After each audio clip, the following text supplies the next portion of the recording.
Hello guys! Have you ever seen the Scandinavian defense before? It starts with e4 and d5.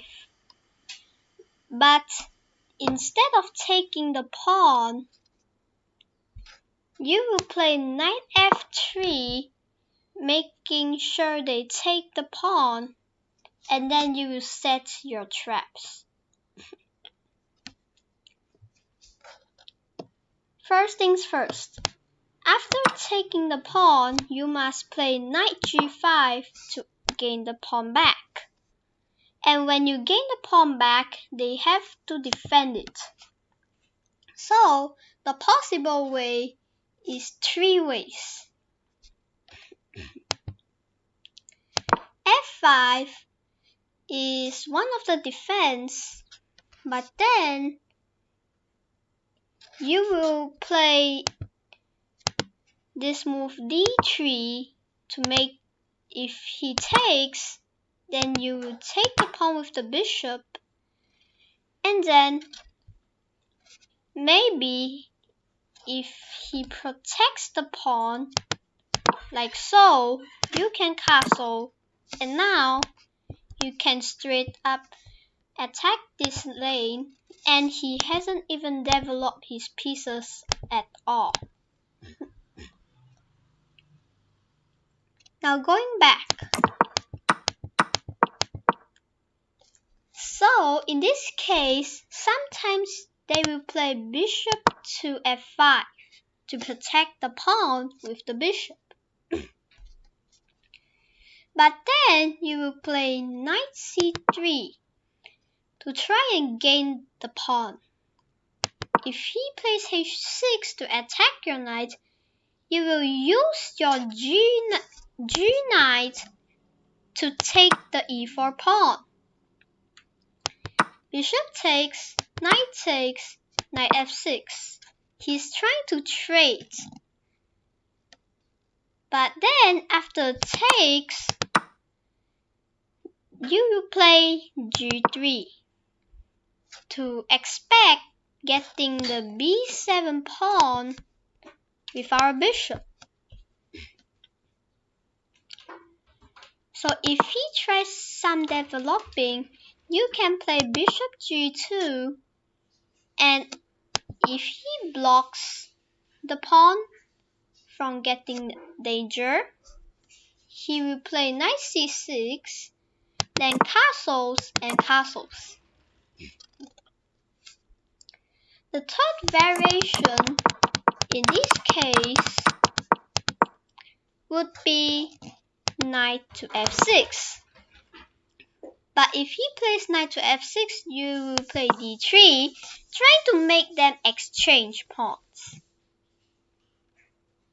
If he plays h6, you will take the pawn with the knight. If he takes the knight with the knight, then you will take the knight. And then when he takes your queen, you cannot castle now. But then, if he plays e5, now you can get on your developings so that you can make sure you can make rooks out, and now you will get a good thing.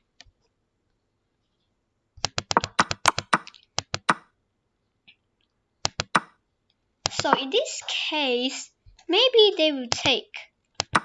But don't take with the queen, the pawn, like that.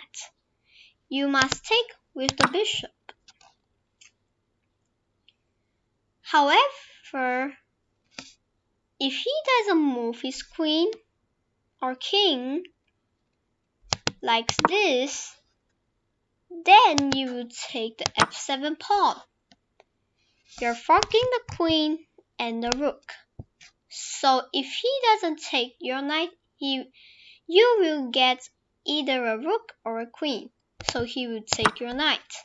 But then you will go bishop g6 check to make them take your bishop in order to take the queen. So after he takes, you will take the queen. But if he plays either e6 or e5, you don't want to take the bishop, because then he will play bishop e4 check. The rook is attacking the queen. The queen cannot take because of this check. So you will play qxc7. But then he will also check. Then you will block with the pawn. He plays knight c6, ready to trap the queen. You have no squares to make your queen escape. So you will directly take the bishop. And after knight e8, the queen is trapped.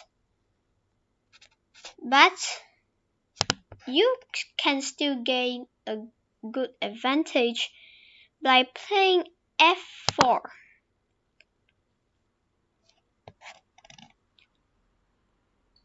Because after taking the queen, you will take the pawn, and after which, after he takes the pawn, you can castle. And now the king is in exposed place, which is good.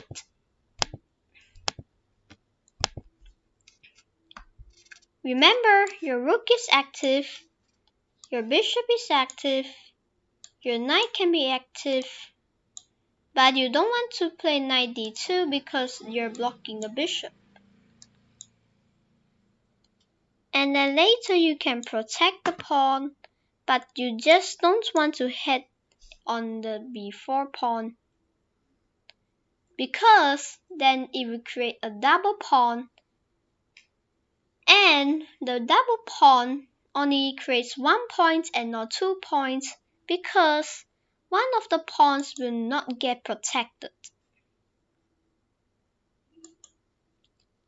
Thanks for watching, and I will see you in the next video.